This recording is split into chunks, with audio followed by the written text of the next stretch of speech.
This is what it feels like to be lost, properly lost. You're in the run of Kutch and yeah, you don't know which way to go. And I guess that's what happened to a lot of enthusiasts who were crazy about driving and had relied on Ford, from the Icon, the Fiesta to the first gen Figo, to give them their thrills on an affordable price tag. But then you had the new generation Figo, and suddenly the Ford flavor changed. But now Ford has stretched right to the back of their cupboard and pulled out the bottle of awesome sauce and splashed it onto the Figo, and we have this now, the Figo Sports Edition. While the dimensions are the same, this looks racy, doesn't it? The contrast color for the roof and mirrors and the new black alloy wheels hit the mark right away. At the rear, there is a spoiler to complete the go faster look. The new honeycomb grille and headlamps with blacked out surrounds add a layer of sinisterness to the Figo Sports Edition. And there are new graphics with the S badging. But these are just stickers that have been applied on top and look a bit tacky, and don't look as special as they should. The Aspire Sports Edition is a lot more somber. It only gets blacked out horizontal slats on the grille, and it does have new alloys, but only in silver.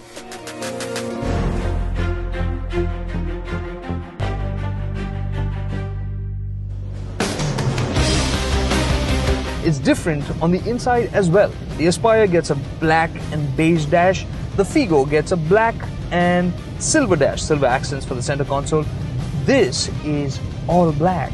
And to give you a little bit of that sense of sportiness, it also gets a leather wrapped steering wheel with red stitching. And the seats, although they're fabric because this is a titanium spec car, also gets red stitching. The contrast stitching on the Aspire is in grey. So again, it is a bit more somber. In terms of equipment, both cars are offered in the titanium spec only. So you don't get sync, but there is a good music system with the special phone holder, and there's the automatic climate control as well.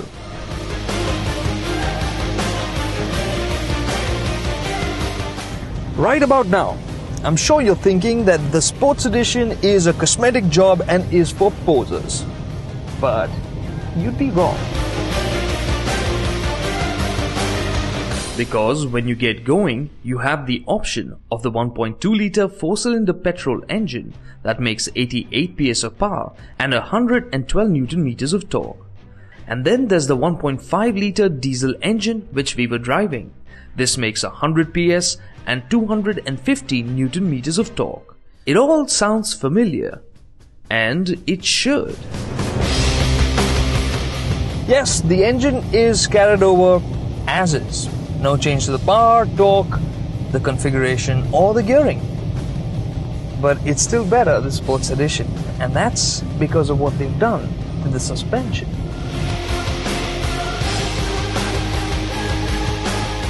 The Figo has had a great chassis, and it needed to be showcased better. And to do that, here's what's been done. Step by step. The rim size is larger, 15 inches, which means more rubber on the ground. Along with that, the tire itself is wider, 195 mm instead of 175 mm, which means more rubber on the ground. And because of the rim and tire changes, the overall height of the tire is more. But to compensate for that, the springs have been shortened by about 10 mm and are stiffer. That's not all. The anti-roll bars have also been beefed up, and of course the ride height at the rear has also been adjusted. So all in all, sportier? Yeah. But as we tracked through the B roads outside of Ahmedabad, we had a problem. Now we haven't got great roads to test out just how well this handles through the twisty bits, but what you can see is that you can chuck this more, it's more predictable, it holds its line better.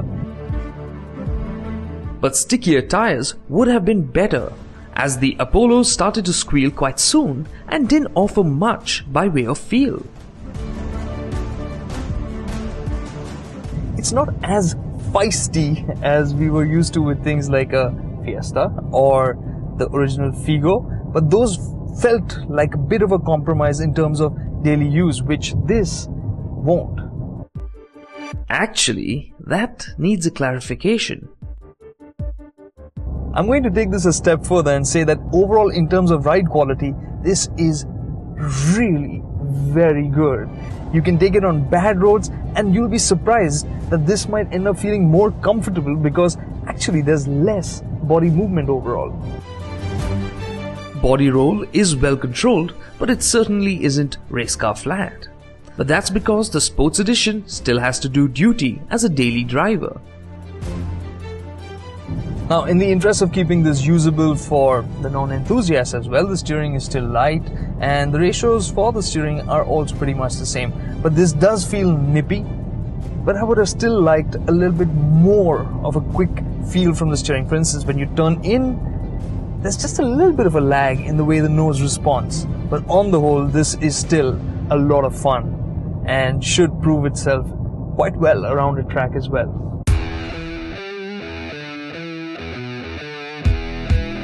For everyday driving, this diesel Ford will do just fine. Yes, the clutch is a bit heavy for stop-go traffic, but the engine is very responsive at all speeds. However, because of the wider tyres and because the Sports Edition weighs a bit more, fuel efficiency has gone down by about 1.5 km per litre to a company-claimed 24.29 km per litre. And the Sports Edition is offered only in the titanium trim, so it gets dual airbags and ABS as standard. Overall, this Sports Edition costs 50,000 rupees more for the Figo and 40,000 rupees for the Aspire.